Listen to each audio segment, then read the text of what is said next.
উচ্চ মাধ্যমিক রাষ্ট্রবিজ্ঞান, একাদশ শ্রেণী। মৌলিক অধিকার ও কর্তব্যসমূহ। সংবিধানের ২১ নং ধারা, জীবন ও ব্যক্তিগত স্বাধীনতার অধিকার। প্রশ্ন: ভারতীয় সংবিধানের ২১ নং ধারায় বর্ণিত জীবন ও ব্যক্তিগত স্বাধীনতার অধিকারের ওপর একটি সংক্ষিপ্ত টিকা লেখো। 6 মার্কস। উত্তর: ভূমিকা। ভারতীয় সংবিধানের ২১ নং ধারা ব্যক্তির জীবন ও ব্যক্তিগত স্বাধীনতার অধিকারকে সংরক্ষিত করে। অর্থাৎ ভারতীয় সংবিধানের ২১ নং ধারায় যে মৌলিক অধিকারটি সংরক্ষিত হয়েছে সেটির নাম জীবন ও ব্যক্তিগত স্বাধীনতার অধিকার। মূল বক্তব্য: ভারতীয় সংবিধানের ২১ নং ধারায় বলা হয়েছে যে আইন নির্দিষ্ট পদ্ধতি ছাড়া অন্য কোনো উপায়ে কোনো ব্যক্তিকে তার জীবন বা ব্যক্তি স্বাধীনতা থেকে বঞ্চিত করা যায় না। এর অর্থ হল, যথাযথ পদ্ধতি অনুসারে প্রণীত আইনের সমর্থন লাভ করলেই কেবলমাত্র শাসন বিভাগ নাগরিকদের জীবন ও ব্যক্তির স্বাধীনতায় হস্তক্ষেপ করতে পারবে। অর্থাৎ ফার্স্ট কথা হলো যে কোনো ব্যক্তিকে তার জীবন ও ব্যক্তি স্বাধীনতার থেকে শুধুমাত্র আইন নির্দিষ্ট পদ্ধতির মাধ্যমেই বঞ্চিত করা যায়। আর এই আইন নির্দিষ্ট পদ্ধতি কথার অর্থ হলো, যে আইনের মাধ্যমে ব্যক্তি স্বাধীনতায় হস্তক্ষেপ করা হচ্ছে সেই আইনটা বিধিসম্মতভাবে, মানে সঠিক প্রসিডিওর অনুসারে, সঠিক পদ্ধতিতে,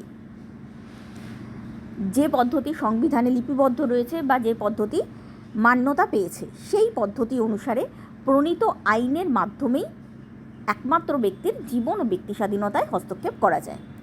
যে আইনের মাধ্যমে জীবন ও ব্যক্তি স্বাধীনতায় হস্তক্ষেপ করা হয়েছে সেটি সঠিক পদ্ধতি অনুসারে প্রণীত হয়েছে কিনা তার বিচার করার ক্ষমতা আদালতের রয়েছে। এই হলো আইন নির্দিষ্ট পদ্ধতি। এখানে একটা চার্টের মাধ্যমে সংক্ষিপ্ত আকারে সংবিধানের পুরো ২১ নম্বর ধারাটাকেই দেখানো হয়েছে। ২১ নম্বর ধারার বিভিন্ন দিককে একসাথে দেখিয়ে দেওয়া হয়েছে।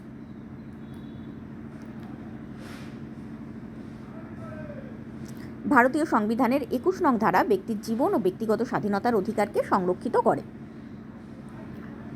এই ধারার মূল বক্তব্য হল, আইন নির্দিষ্ট পদ্ধতি ছাড়া অন্য কোনো উপায়ে কোনো ব্যক্তিকে তার জীবন বা ব্যক্তি স্বাধীনতা থেকে বঞ্চিত করা যায় না। এই কথাটির অর্থ হল, যথাযথ পদ্ধতি অনুসারে প্রণীত আইনের সমর্থন লাভ করলেই কেবলমাত্র শাসন বিভাগ নাগরিকদের জীবন ও ব্যক্তিগত স্বাধীনতায় হস্তক্ষেপ করতে পারবে। এই ধারার মাধ্যমে দুটি অধিকার সংরক্ষিত, এক হলো জীবনের অধিকার আর দ্বিতীয় হলো ব্যক্তিগত স্বাধীনতার অধিকার। এখানে উল্লেখযোগ্য যে জীবনের অধিকার বলতে শুধুমাত্র বেঁচে থাকার অধিকারকেই বোঝায় না। জীবনের অধিকার বলতে বোঝায় অর্থপূর্ণ ও মর্যাদা সম্পন্ন সর্বাঙ্গীন বিকাশ সাধনের উপযুক্ত জীবনকে। অর্থাৎ এই জীবনের অধিকার বিভিন্ন অধিকারকে ইনক্লুড করে, যেমন জীবিকার অধিকার, গোপনীয়তার অধিকার, আবাসনের অধিকার প্রভৃতি, স্বাস্থ্যের অধিকার প্রভৃতি। এই সমস্ত অধিকারকে একসঙ্গে জীবনের অধিকার বলা হয়। একে শুধু বেঁচে থাকার অধিকার বা কেউ তোমার প্রাণ হরণ করতে পারবে না, শুধু এইটুকু অধিকারের মধ্যে সীমাবদ্ধ রাখা যায় না। এই অধিকারকে বাকি সমস্ত অধিকারের সঙ্গে পাঠ করা হয়, যেমন ১৯ নম্বর ধারায় বর্ণিত ব্যক্তি স্বাধীনতার বাক স্বাধীনতার অধিকার প্রভৃতির সঙ্গে পাঠ করা হয়। ঠিক তেমনি ১৪ নং ধারায় বর্ণিত সাম্যের অধিকারের সঙ্গে পাঠ করা হয়। এই সমস্ত অধিকারগুলোকে নিয়েই জীবনের অধিকার গঠিত।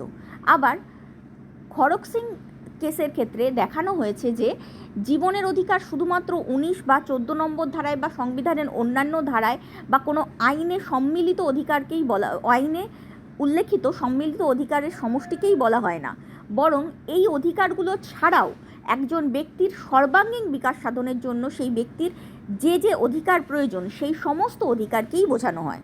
অর্থাৎ ১৯ নং ধারা ছাড়াও বাকি সমস্ত অধিকারকেই এই জীবনের অধিকারের মধ্যে ইনক্লুড করা যেতে পারে।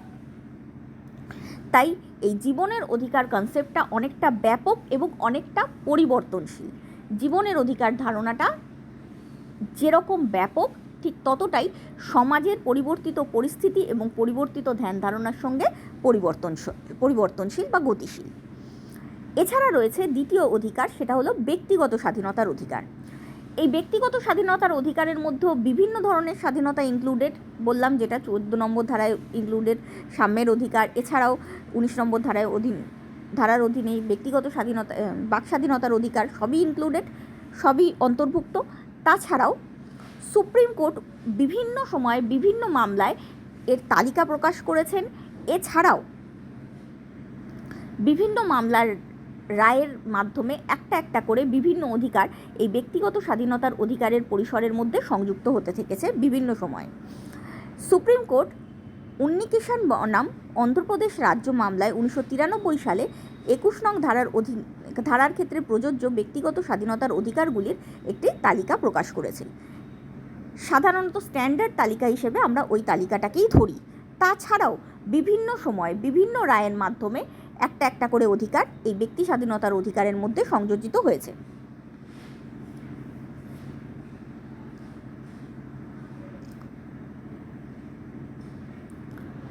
এরপর হচ্ছে উপভোক্তা বা এই অধিকারগুলো কারা ভোগ করে। এই সুরক্ষা রাষ্ট্রের অন্তর্ভুক্ত যে কোনো নাগরিক বা অনাগরিক ব্যক্তির ক্ষেত্রে প্রযোজ্য, কিন্তু এক্ষেত্রে উল্লেখযোগ্য যে সুপ্রিম কোর্ট অনাগরিক ব্যক্তিদের ক্ষেত্রে এই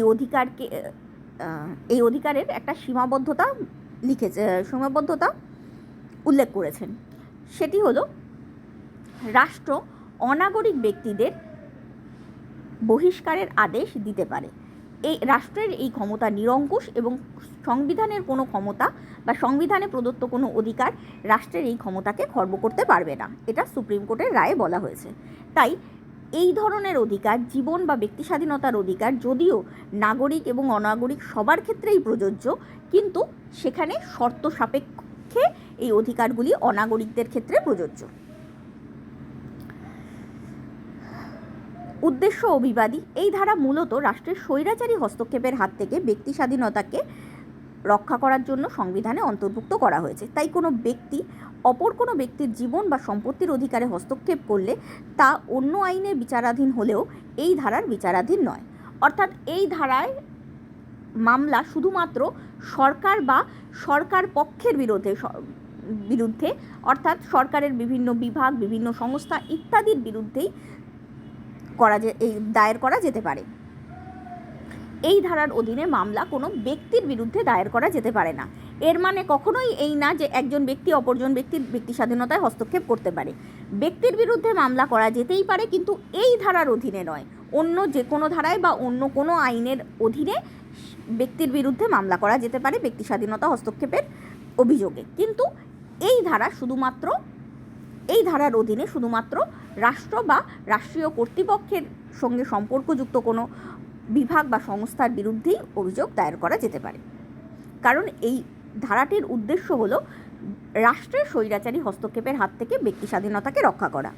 এক্ষেত্রে একটু লক্ষ্য করলেই দেখতে পাবে যে সংবিধানের 19 থেকে 22 নং ধারার প্রত্যেকটাই মূলত রাষ্ট্রের বিরুদ্ধে অভিযোগ দায়ের করার জন্যই বলা হয়েছে, কোনোটাই ব্যক্তির বিরুদ্ধে নয়। উৎস: ভারতীয় সংবিধান প্রণেতারা মার্কিন যুক্তরাষ্ট্রের আইনের যথাবিধিত পদ্ধতির দ্বারা প্রভাবিত না হয়ে জাপানি সংবিধানের 31 নং ধারার দ্বারা প্রভাবিত হয়ে আইন নির্দিষ্ট পদ্ধতির ব্যবস্থাকে সংবিধানে স্থান দেন। আইন নির্দিষ্ট পদ্ধতির পরিধির তুলনায়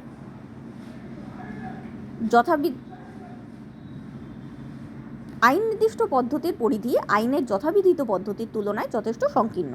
অর্থাৎ মার্কিন যুক্তরাষ্ট্রের তুলনায় ভারতের আদালতের ক্ষমতা ব্যক্তি স্বাধীনতা রক্ষার ক্ষেত্রে সংকীর্ণ। এই ধারার দুটি সীমাবদ্ধতাও রয়েছে। এক, সংবিধানের 21 নং ধারাটি শাসন বিভাগের স্বেচ্ছাচারী ও বেআইনি কার্যকলাপের বিরুদ্ধে ব্যক্তিকে রক্ষা করলেও আইন বিভাগের বিরুদ্ধে তা রক্ষাকবচ হিসেবে বিবেচিত হয় না বলেই দুর্গাদাস বসু অভিমত ব্যক্ত করেছেন। অর্থাৎ এই ধারার মাধ্যমে শুধুমাত্র শাসন বিভাগের স্বৈরাচারী হস্তক্ষেপের বিরুদ্ধেই প্রতিবাদ করা যায়। কারণ যদি পার্লামেন্টের বিরুদ্ধে আমরা এই ধারার বিরুদ্ধে অভিযোগ আনতে চাই এবং পার্লামেন্ট সেই আইনটাকেই বদলে দেয় বা সংবিধানকে সংশোধন করে দেয়, তাহলে আমরা কিছুই করে উঠতে পারবো না। তার জন্য বলা হচ্ছে আইন বিভাগের বিরুদ্ধে নয়, একমাত্র শাসন বিভাগের স্বৈরাচারিতার বিরুদ্ধেই এই ধারার মাধ্যমে রক্ষা পাওয়া যেতে পারে। আর দ্বিতীয় সীমাবদ্ধতা হচ্ছে আইন নির্দিষ্ট পদ্ধতি বলতে বোঝায় আইনটি বৈধ আইনসভা কর্তৃক বিধিসম্মতভাবে প্রণীত হয়েছে কিনা তা বিচার করার ক্ষমতা আদালতের আছে, কিন্তু আইন বা আইনগত পদ্ধতির যৌক্তিকতা বা গুণাগুণ বিচারের ক্ষমতা আদালতের নেই। এর অর্থ হলো, যে আইনের মাধ্যমে ব্যক্তি স্বাধীনতায় হস্তক্ষেপ করা হচ্ছে সেই আইনটি সঠিকভাবে বা সঠিক পদ্ধতি অনুসারে প্রণীত হয়েছে কিনা এইটুকুই একমাত্র আদালত বিচার করতে পারে। সেই আইনের মূল বক্তব্যগুলি বা সারবত্তাটা সঠিক কিনা বা জনস্বার্থ বিরোধী কিনা বা জনকল্যাণমূলক কিনা সেটা বিচার করার ক্ষমতা আদালতের নেই। অর্থাৎ আইনের গুণাগুণ বিচার করার ক্ষমতা বা আইন যুক্তিযুক্ত কিনা সেটা বিচার করার ক্ষমতা বা আইন পক্ষপাত দুষ্ট কিনা সেটা বিচার করার ক্ষমতা আদালতের নেই। এক্ষেত্রে পার্লামেন্টের প্রাধান্য স্থাপিত হয়েছে। শুধুমাত্র আইনটা সঠিক পদ্ধতি অনুসারে প্রণীত হয়েছে কিনা সেটাই দেখার অধিকার পার্লামেন্টের আছে।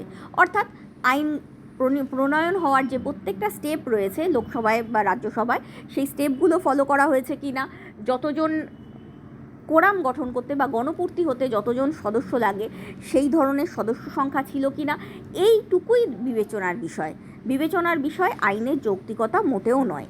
এটা একে গোপালন বনাম মাদ্রাজ রাজ্য মামলায় এই ধারার সীমাবদ্ধতা রূপে উল্লেখ করা হয়েছিল। এইবার আসছে ব্যাখ্যায়। এতক্ষণ যেটা পড়ালাম সেটাকেই ব্যাখ্যা করে নোটসের আকারে এখানে লিখেছি। উৎস: ভারতীয় সংবিধানের প্রণেতারা মার্কিন যুক্তরাষ্ট্রের আইনের যথাবিধিত পদ্ধতির দ্বারা প্রভাবিত না হয়ে জাপানি সংবিধানের 31 নং ধারার দ্বারা প্রভাবিত হয়ে আইন নির্দিষ্ট পদ্ধতির ব্যবস্থাকে সংবিধানে স্থান দেন।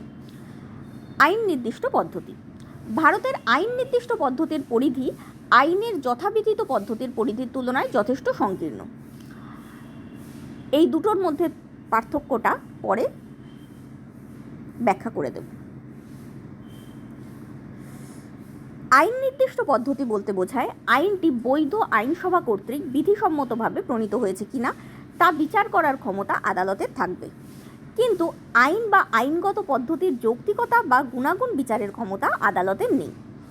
ভারতীয় সংবিধানের 21 নং ধারায় বর্ণিত আইন নির্দিষ্ট পদ্ধতির প্রকৃতি ব্যাখ্যা করতে গিয়ে একে গোপালম বনাম মাদ্রাজ রাজ্য মামলায় সুপ্রিম কোর্ট সংকীর্ণ অর্থে কথাগুলি প্রয়োগ করার পক্ষে এই অভিমত ব্যক্ত করেছিলেন যে সংবিধানের 21 নং ধারায় বর্ণিত আইন নির্দিষ্ট পদ্ধতি কথাগুলি লিপিবদ্ধ করে আমাদের সংবিধান ব্যক্তিগত স্বাধীনতা রক্ষার ক্ষেত্রে মার্কিন যুক্তরাষ্ট্রের আইনের যথাবিধিত পদ্ধতির অনুসরণের পরিবর্তে ব্যক্তি স্বাধীনতা সম্পর্কে ব্রিটিশ ধারণাকেই গ্রহণ করেছে।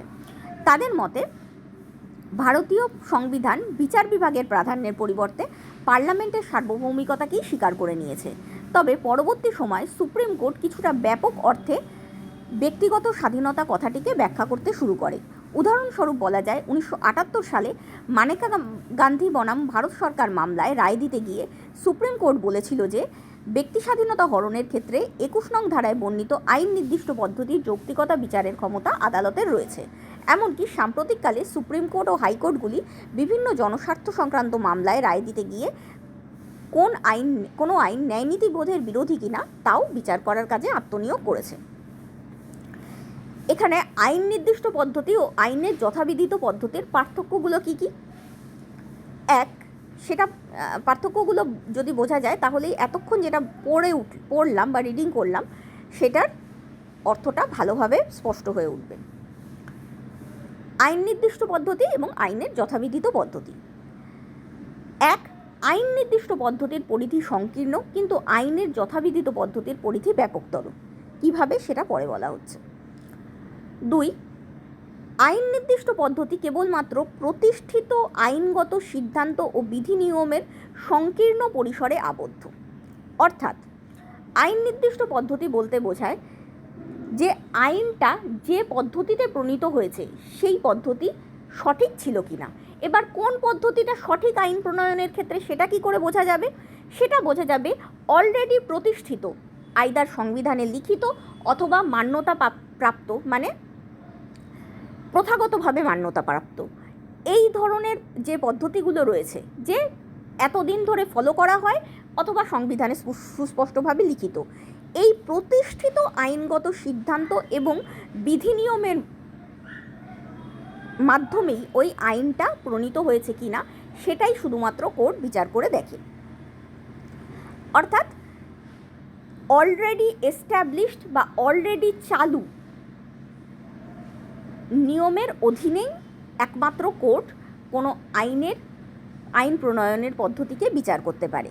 কিন্তু আইনের যথাবিধিত পদ্ধতি অনুসারে স্বাধীনতা সম্পর্কিত গতিশীল উন্নয়নমূলক ধারণায় ব্যপ্ত কোর্টের এই ক্ষমতা। অর্থাৎ স্বাধীনতার কনসেপ্টটা সময়ের সঙ্গে সঙ্গে পরিবর্তিত হচ্ছে। বিশেষত নারী স্বাধীনতার দিকে তাকালে আরও ভালো করে বুঝতে পারবে। আগেকার দিনে যেটাকে স্বাধীনতা বলা হতো, এখনকার দিনে সেটাকে স্বাধীনতা বলা হয় না। যদি 21 নং ধারার ক্ষেত্রে বলা যায়, তাহলেও এরকম অনেক অধিকার রয়েছে যেটা আগেকার দিনে দেওয়া হতো না, কিন্তু বর্তমান দিনে দেওয়া হয়। যেমন ওয়ার্ক প্লেসে সেক্সুয়াল হ্যারাসমেন্টের হাত থেকে রক্ষা পাওয়ার অধিকার বা সমকামিতার অধিকার। এই যে অধিকারগুলো রয়েছে, এই অধিকারগুলো সম্পর্কে আগেকার দিনে ধারণা ছিল না, বা আগেকার দিনে এগুলো অধিকার রূপে গ্র্যান্টেড করা হতো না। কিন্তু বর্তমানে সমাজ ব্যবস্থার পরিবর্তনের সঙ্গে সঙ্গে স্বাধীনতা সম্পর্কিত ধারণাটা গতিশীল হয়েছে এবং বলা হয় উন্নয়নমূলক হয়েছে। মানে শুধু পরিবর্তিত হয়েছে তাই না, ভালোর জন্য পরিবর্তিত হয়েছে। এই যে পরিবর্তনশীল স্বাধীনতার কনসেপ্ট, এর সঙ্গে সামঞ্জস্য বিধান করতে পারে আইনের যথাবিধিত পদ্ধতি, কারণ এটা শুধুমাত্র প্রতিষ্ঠিত বা এস্টাবলিশড বা চালু নিয়মগুলির সংকীর্ণ পরিসরে আবদ্ধ নয়। তৃতীয় পয়েন্ট, শুধুমাত্র আইন প্রণয়নের আনুষ্ঠানিক পদ্ধতির যথার্থতা বিচার করে আইন নির্দিষ্ট পদ্ধতি। অর্থাৎ আইন প্রণয়নকারী কর্তৃপক্ষ আইন প্রণয়নের অধিকারী কিনা সেটা, এবং সঠিক পদ্ধতি অনুসারে আইন প্রণীত হয়েছে কিনা সেটা বিচার করে। অর্থাৎ আইন নির্দিষ্ট পদ্ধতি অনুসারে, মানে যেটা ভারতের সংবিধানে লেখা আছে, সেই পদ্ধতি অনুসারে দুটো জিনিসের বিচার করা যায়। এক, যে কর্তৃপক্ষ আইনটা প্রণয়ন করেছে তার আইন প্রণয়ন করার অধিকার আছে কিনা, এই আইন প্রণয়ন করার অধিকার আছে কিনা, বা এই বিষয়ে আইন প্রণয়ন করার অধিকার আছে কিনা। আর দ্বিতীয়, সে তার বা ওই কর্তৃপক্ষের যে স্টেপ ফলো করে বা যে নিয়ম অনুসারে আইনটা প্রণয়ন করার কথা, সেই স্টেপগুলি সঠিকভাবে ফলো করা হয়েছে কিনা। কিন্তু আইনের যথাবিধিত পদ্ধতি অনুসারে আইনের যৌক্তিকতা বা গুণাগুণ বিচার করে আদালত। অর্থাৎ আইনটা ন্যায়সম্মত কিনা বা পক্ষপাত দুষ্ট কিনা সেটাও আদালত বিচার করে। একটা উদাহরণের সাহায্যে বোঝা যেতে পারে। ধরো পার্লামেন্ট কালকে একটা নিয়ম বানালো যে কজন লোকের নীল চোখ আছে তাদের প্রত্যেককে অ্যারেস্ট করা হবে। আইন নির্দিষ্ট পদ্ধতি অনুসারে যদি এই ঘটনাটার আদালতে বিচার করা হয়, তাহলে কিভাবে বিচার করা হবে না, আদালত দেখবে যে পার্লামেন্টে আইন প্রণয়নের যে পদ্ধতিগুলো রয়েছে, যে স্টেপগুলো রয়েছে, যেমন লোকসভায়, সাপোজ লোকসভা বা রাজ্যসভায় দু জায়গায় উত্থাপন করা যায়, সেইভাবে উত্থাপন করা হয়েছে কিনা।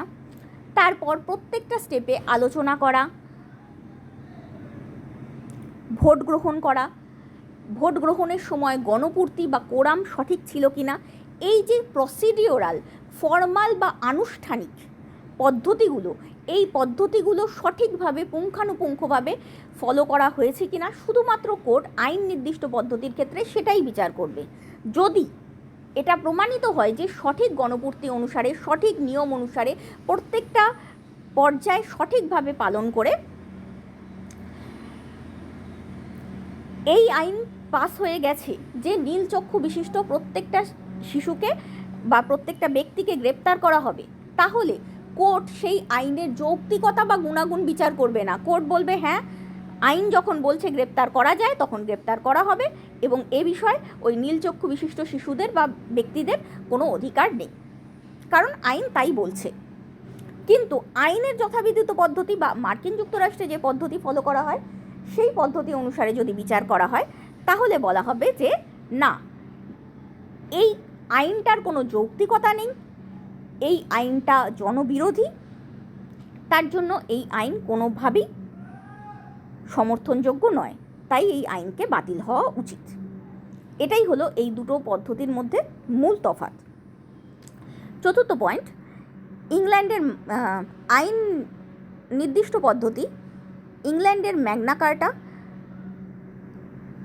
ম্যাগনা কার্টার ইংল্যান্ডের ম্যাগনা কার্টার 39 নম্বর অনুচ্ছেদ অনুসারে ভারতে গৃহীত, অথবা বলা যেতে পারে জাপানি সংবিধানের 31 নং ধারার আদলে ভারতে গৃহীত। ইংল্যান্ডের ম্যাগনা কার্টা হচ্ছে একটা বেসিক রুল, যার মাধ্যমে বলা হয় যে রাজা ব্যক্তির স্বাধীনতায় বা নাগরিকদের স্বাধীনতায় হস্তক্ষেপ করতে পারবে না। অর্থাৎ ব্যক্তি স্বাধীনতাকে প্রতিষ্ঠিত করার একটা গুরুত্বপূর্ণ চার্টার বা ডকুমেন্ট হচ্ছে ইংল্যান্ডের ম্যাগনা কার্টা। সেই ম্যাগনা কার্টার 39 নম্বর অনুচ্ছেদের অনুসারে ভারতীয় সংবিধানে আইন নির্দিষ্ট পদ্ধতি গৃহীত, বা অন্যভাবে বলা যায় জাপানি সংবিধানের 31 নং ধারার আদলেও ভারতে এই আইন নির্দিষ্ট পদ্ধতিটি গৃহীত। যেহেতু ম্যাগনা কার্টাকে কোনো সংবিধানের অন্তর্ভুক্ত ধরা হয় না, ইংল্যান্ডের সংবিধান অলিখিত, বিভিন্ন চার্টারের মধ্যে বিক্ষিপ্ত এবং বিন্যস্ত, তার জন্য জাপানি সংবিধানটাকেই আমরা ধরি। আর আইনের যথাবিধিত পদ্ধতি আমেরিকান সংবিধানে উল্লেখিত। প্রসঙ্গত উল্লেখযোগ্য যে ভারতীয় সংবিধানের 21 নম্বর ধারাকে সুপ্রিম কোর্ট ভারতের ম্যাগনা কার্টা বা ভারতের ব্যক্তি স্বাধীনতার ম্যাগনা কার্টা হিসেবেও উল্লেখ করেছেন। এটা এক ধরনের অনার বা সম্মান। নাম্বার 5, শুধুমাত্র শাসন বিভাগের স্বৈরাচারিতার হাত থেকেই আইন নির্দিষ্ট পদ্ধতির মাধ্যমে রক্ষা পাওয়া যেতে পারে, কিন্তু আইনের যথাবিধিত পদ্ধতির মাধ্যমে শাসন বিভাগ ও আইন বিভাগ উভয়ের স্বৈরাচারিতার হাত থেকেই রক্ষা পাওয়া যেতে পারে। কারণ যেহেতু পার্লামেন্ট যে কোনো আইন প্রণয়ন করতে পারে, সেই আইনের গণ্ডির মধ্যে থেকেই আইনের সমর্থন বা ব্যক্তি স্বাধীনতাকে বিচার করতে হবে, তার জন্য আইন নির্দিষ্ট পদ্ধতি আইন বিভাগের বিরুদ্ধে যেতে পারে না।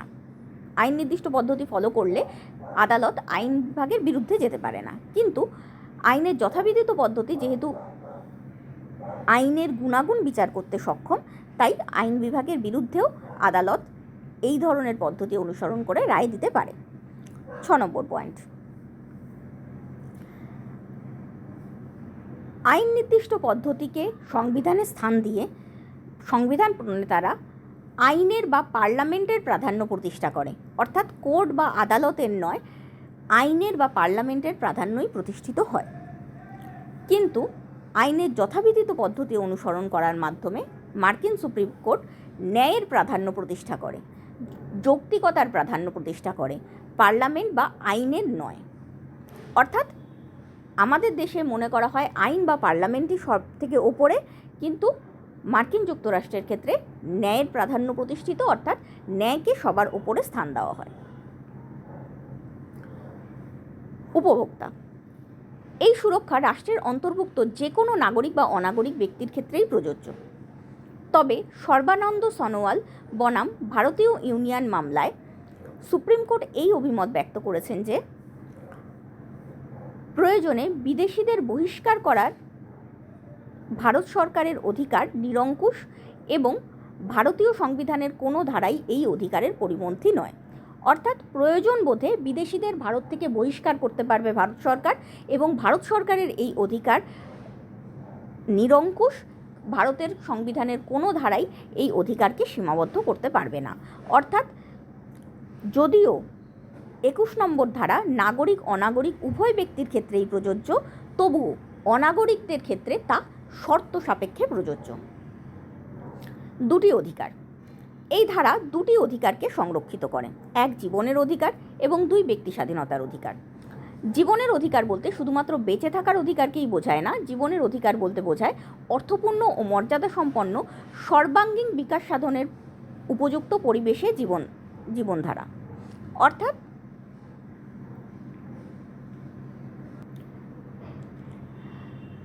জীবনের অধিকার বলতে শুধুমাত্র এইটুকু বোঝায় না যে কেউ তোমার প্রাণ হরণ করতে পারবে না, তোমার বেঁচে থাকার যে সমস্ত মিনিমাম প্রয়োজনগুলো আছে, যেগুলো তোমার জীবনকে অর্থপূর্ণ বানায় এবং মর্যাদা সম্পন্ন বানায়, যা তোমার সর্বাঙ্গীন বিকাশ সাধনের উপযুক্ত পরিবেশ তোমাকে দেয়, সেই কোনো পরিবেশের অধিকার থেকেই তোমাকে বঞ্চিত করা যেতে পারবে না। সুপ্রিম কোর্ট উন্নিকিষাণ বনাম অন্ধ্রপ্রদেশ রাজ্য মামলায় 1993 সালে 21 নং ধারার ক্ষেত্রে প্রযোজ্য ব্যক্তি স্বাধীনতার অধিকারগুলির, যেমন জীবন, সম্মান, আবাসন, গোপনীয়তা, স্বাস্থ্য প্রভৃতির একটি তালিকা প্রকাশ করেছে। উল্লেখযোগ্য যে এই তালিকাটাকে স্ট্যান্ডার্ড তালিকা হিসেবে ধরা হলেও এই তালিকায় প্রতিনিয়ত বিভিন্ন কেসের মাধ্যমে বিভিন্ন অধিকার সংযোজিত হচ্ছে এবং বিভিন্ন অধিকারের ক্ষেত্রে অনেক শর্তও সংযোজিত হচ্ছে, শর্ত বা সীমাবদ্ধতাও সংযোজিত হচ্ছে। কাজে এই ব্যাপারটা পরিবর্তনশীল এবং আলাদা আলাদা কেসের ক্ষেত্রে আলাদাভাবে বিচার্য। উদ্দেশ্য: এই ধারা মূলত রাষ্ট্রের স্বৈরাচারী হস্তক্ষেপের বিরুদ্ধে ব্যক্তি স্বাধীনতাকে রক্ষা করার জন্য সংবিধানে অন্তর্ভুক্ত করা হয়েছে। তাই কোনো ব্যক্তি অপর ব্যক্তির জীবন বা সম্পত্তির অধিকারে হস্তক্ষেপ করলে তা অন্য আইনের বিচারাধীন হলেও এই ধারার বিচারাধীন নয়।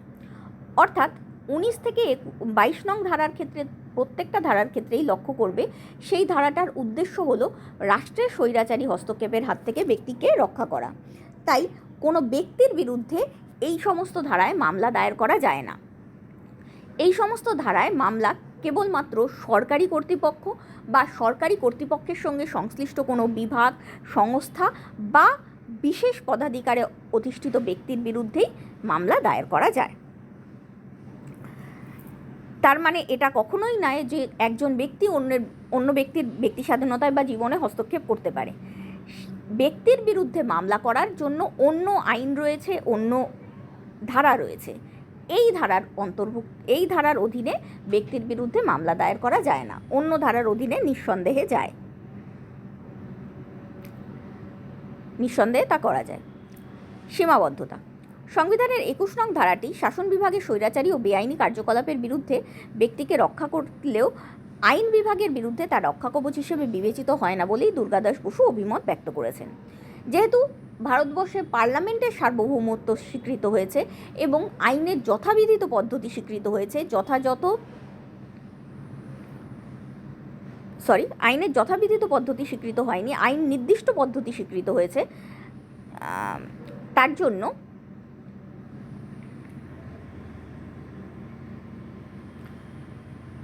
এই ধারা পার্লামেন্টের স্বৈরাচারিতার হাত থেকে ব্যক্তিকে রক্ষা করতে অসমর্থ। পরবর্তী পয়েন্ট: সংবিধানের 14, 19 এবং 21 নং ধারার পারস্পরিক সম্পর্ক।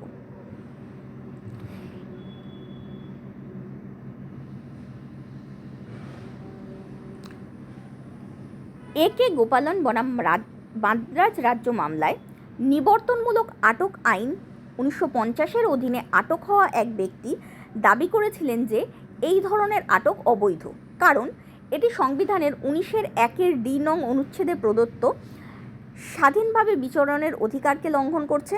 এছাড়া আন্দোলন করার স্বাধীনতা যেহেতু একজন ব্যক্তির ব্যক্তিগত স্বাধীনতার অংশ হিসেবে বিবেচিত, সেহেতু এই আটক সংবিধানের 21 নং ধারায় প্রদত্ত ব্যক্তি স্বাধীনতাকে লঙ্ঘন করছে। অর্থাৎ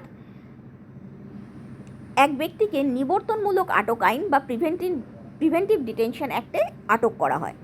সেই ব্যক্তি কোর্টে মামলা রুজু করে এই মর্মে যে এই ধরনের আটক অবৈধ। কেন? 19-এর 1-এর ডি নং ধারা তাকে স্বাধীনভাবে চলাফেরা করার অধিকার দিচ্ছে, তাই তাকে কেউ আটকে রাখছে, এটা অবৈধ। আর দ্বিতীয়, আন্দোলন করার স্বাধীনতা যেহেতু ব্যক্তি স্বাধীনতার অন্তর্ভুক্ত, তাই 21 নং ধারায় ব্যক্তি স্বাধীনতাকেও হস্তক্ষেপ করছে, তাকে এইভাবে আটক করে সরকার। আদালত এক্ষেত্রে এই রায় দেয় যে সংবিধানের 19 নং ধারায় বর্ণিত অধিকারগুলি 21 নং ধারায় বর্ণিত ব্যক্তি স্বাধীনতার অধিকারের অন্তর্ভুক্ত নয়।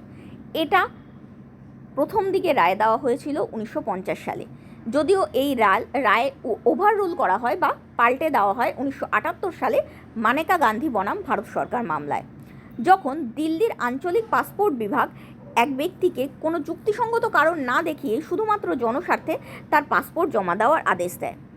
যখন সুপ্রিম কোর্টের কাছে এই কেসটা পৌঁছায়, তখন দিল্লির ওই পাসপোর্ট বিভাগ দেখায় যে এরকম একটা আইন বার করা হয়েছে যে জনস্বার্থে যে কোনো ব্যক্তিকে বিদেশ যাত্রার থেকে আটকানো যেতে পারে।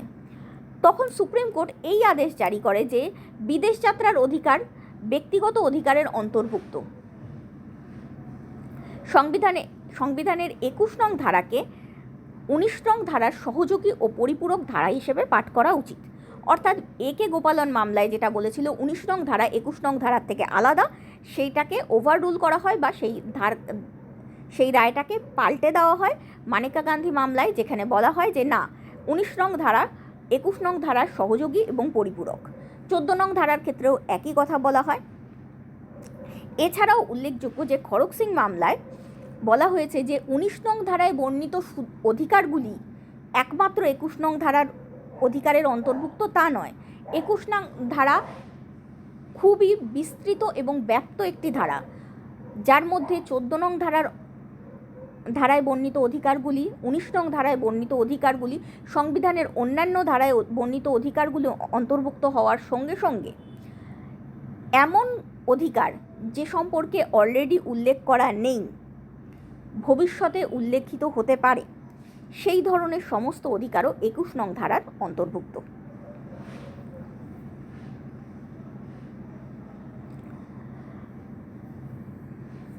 উপরের আলোচনা থেকে একথা স্পষ্ট যে সংবিধানের 14, 19 এবং 21 নং ধারার মধ্যে পারস্পরিক সম্পর্ক ব্যক্তিগত স্বাধীনতার মর্মার্থ বিবর্তনের সঙ্গে সঙ্গে পরিবর্তিত হয়েছে। অর্থাৎ ব্যক্তিগত স্বাধীনতার ধারণা, ব্যক্তিগত স্বাধীনতা কাকে বলা হয়, সেই ধারণাটা যখন পরিবর্তিত হচ্ছে, তার সঙ্গে সঙ্গে এই 14, 19 এবং 21 নং ধারার মধ্যেকার সম্পর্কটাও পরিবর্তিত হচ্ছে।